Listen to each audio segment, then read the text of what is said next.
On va aller commencer à planter les arbres demain, donc 5000 arbres à planter. Et on s'est dit en route, on va essayer de pêcher un petit peu parce que c'est bien d'avoir un peu de poisson frais. On s'arrête, on se met en neutre, on commence à pêcher. Au bout de 5 minutes, rien du tout. Et le bateau de pêcheurs, ils sont venus vers nous. Et cadeau, on pense que c'est des saumons, 2 gros saumons. Merci les pêcheurs groenlandais.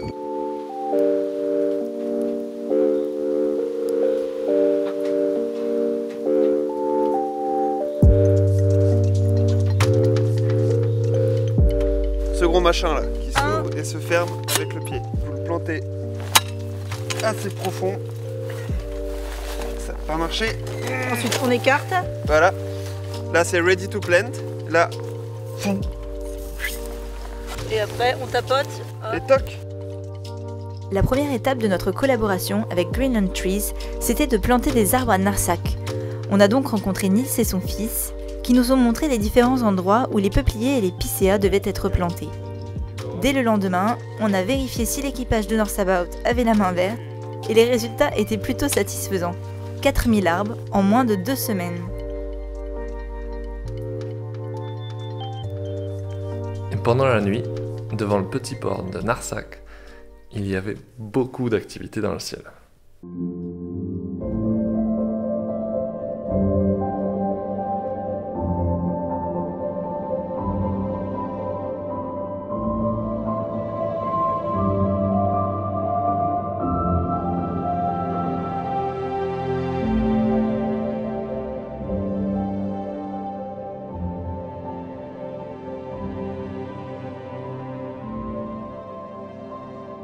Après ce spectacle à ciel ouvert, nous avons rejoint l'équipe de Greenland Trees, composée essentiellement de glaciologues.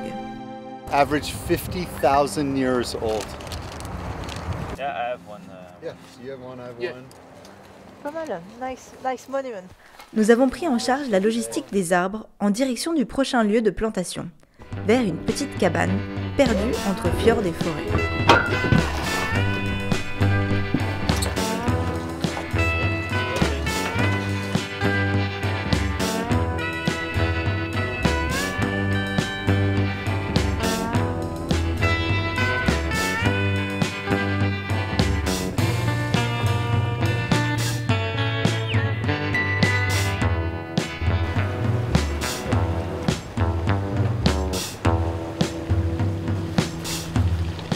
On a une douzaine de passagers à bord de North About aujourd'hui et 3000 arbres en plus.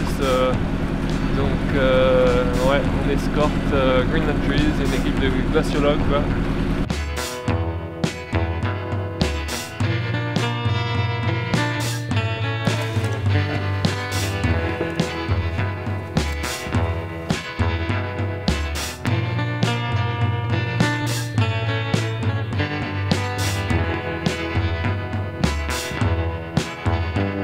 It's really nice that after planting in Narsaq, we can come over here and hit another region.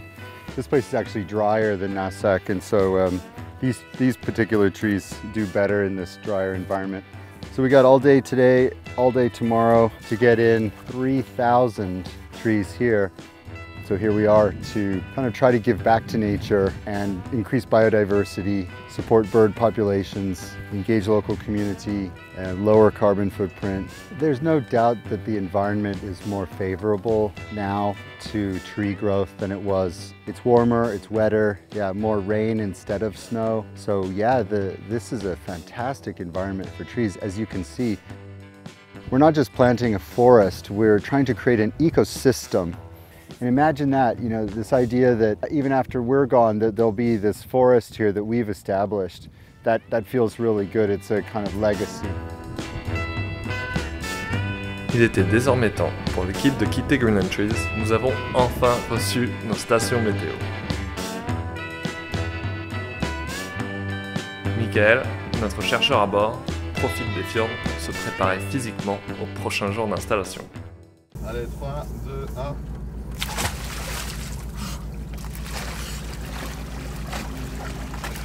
Elle est froide, mais ça va. Bravo Mickaël.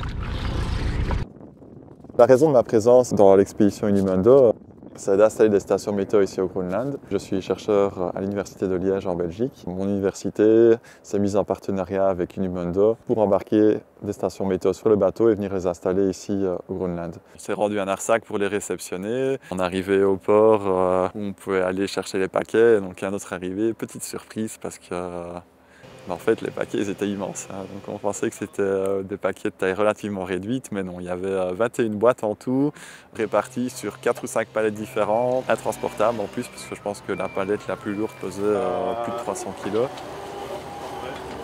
Alors on transporte nos petits colis vers le bateau pour les charger.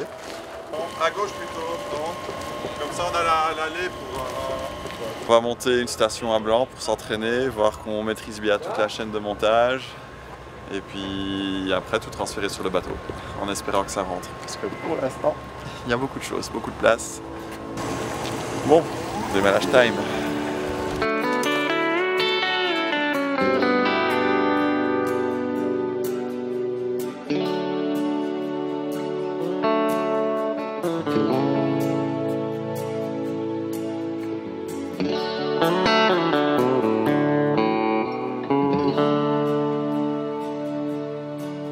Puis est venu le temps de tout charger sur le bateau et ce jour-là, pas de chance, on était un couple. Donc ça veut dire que notre bateau était amarré à un autre bateau en fait. Pour tout charger sur le North-South, il a fallu transporter les paquets au-dessus du premier bateau, les amener sur North-South et puis après tout répartir dans tous les espaces de rangement. Donc on a mis des trucs sur le pont, on a mis des trucs sur les lits, on a mis des caisses dans les espaces de vie, enfin, il y avait des caisses partout. Maintenant on va à Nanortalik pour installer la station météo. Et on a pris le pari de partir malgré une météo plus que bof. Le bateau est chargé à bloc et là il y a du vent, il y a de la houle et donc on essaye de passer par les fjords et on espère que quand on sera en plein mer, il n'y aura pas trop de houle. Je suis prête, il faut envoyer. 19,40. Vas-y, avance-toi un tout petit peu par là-bas.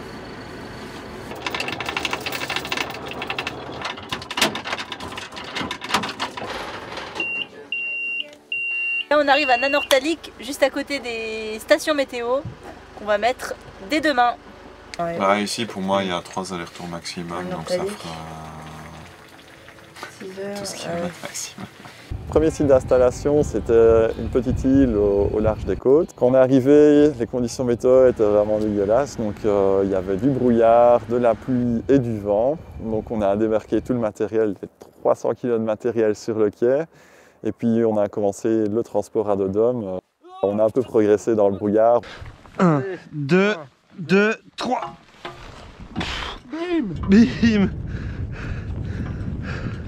On savait pas trop où on allait l'installer, puis finalement on a trouvé une petite colline sympa. On est arrivé au-dessus, on a tout déballé de nouveau dans le vent, la pluie, donc il faisait humide, les trucs s'envolaient partout, les plans étaient mouillés, enfin bref, c'était vraiment pas confortable comme condition de travail. Donc on a commencé à forer les trous, on a monté la station.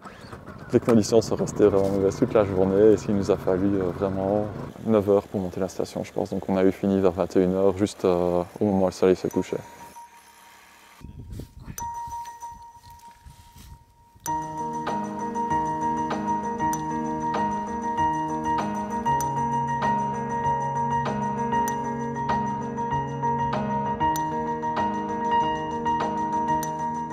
Le deuxième site d'installation, c'était une petite colline au bord d'un fjord. Comparé à la première, le dénivelé était moins grand, les distances étaient moins longues, donc le portage a été un peu plus facile.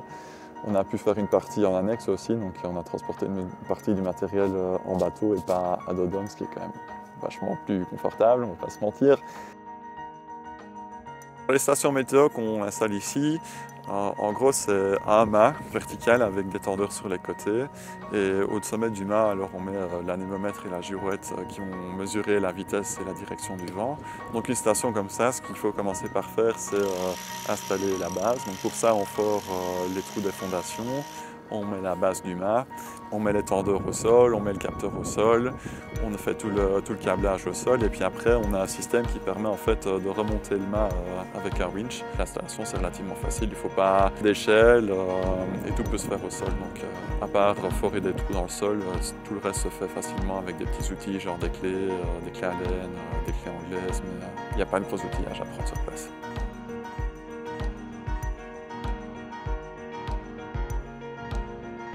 Le troisième site d'installation, c'était une vallée glaciaire qui débouche dans le fjord.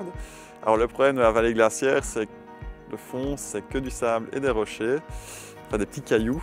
Et ce qu'il nous faut pour installer les stations, c'est vraiment une base bien plate.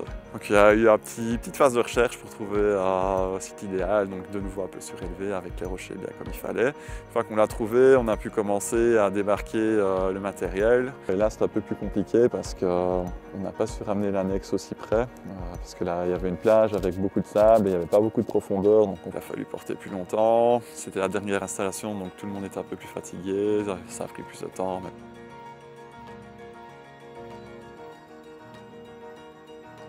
Les stations ici, on les installe pour mesurer la vitesse et la direction du vent principalement. On fait ça dans le cadre du projet Katabata de l'Université de Liège qui vise à valider le potentiel éolien du sud du Groenland. Donc actuellement, le Groenland, on a beaucoup de modèles météo qui permettent de prédire la vitesse des vents, la température et tout ça, mais on a peu de données qui permettent de le valider. Et sur base de ces modèles-là, on s'est rendu compte que la pointe sud du Groenland était vraiment fort exposée au vent. Et donc c'est un endroit qui est potentiellement très intéressant pour installer des éoliennes. Alors pourquoi est-ce qu'on voudrait installer des éoliennes au Groenland? En fait, tout simplement, on vit une période de changement climatique. Et si on veut essayer de minimiser ce changement, il faut essayer de décarboner l'économie. Un des axes sur lesquels on peut jouer, c'est essayer de réduire les émissions de CO2 de la production d'électricité. Et pour ça, ce qu'on peut faire, c'est remplacer des centrales à énergie fossile par d'autres sources d'énergie, comme l'énergie éolienne par exemple.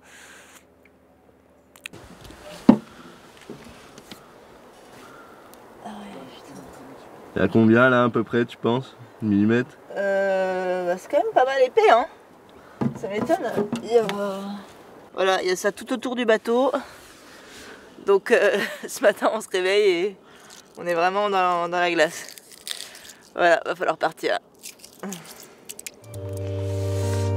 C'est fou quoi. C'est un truc de dingue.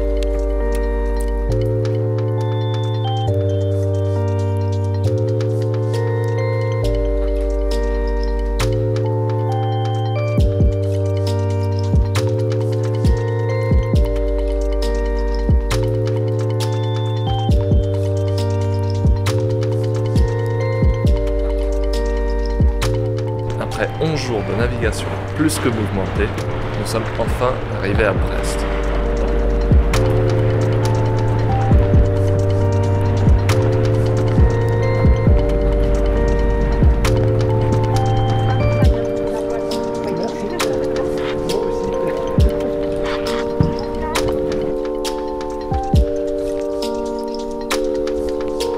Notre mission n'est pas terminée. À présent, intervention en classe et conférences partout en France. Continuez à nous suivre sur les réseaux.